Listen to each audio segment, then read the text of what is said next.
Meron po bang conditional threat?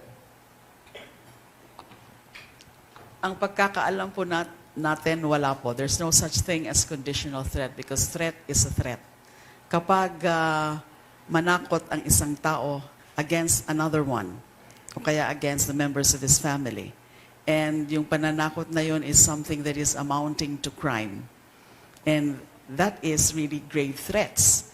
Ano yung crime na tinatakot dito o yung pagbabanta? Ito yung pagpapatay doon sa Pangulo, sa First Lady, and the former Speaker.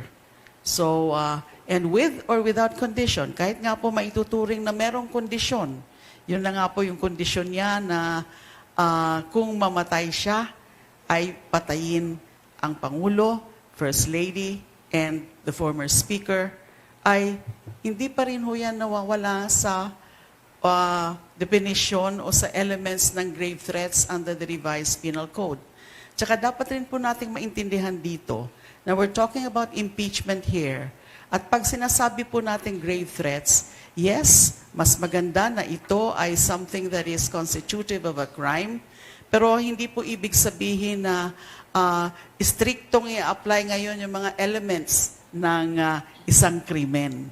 Kasi pwedeng ang isang bagay, ang isang act, ang isang conduct ay hindi siya per se or strictly a criminal offense, pero maipapasok na impeachable offense sa ilalim ng betrayal, sa konsepto ng betrayal of public trust. Pero dito po, malinaw naman po, merong grave threats at with or without condition, it's still a threat.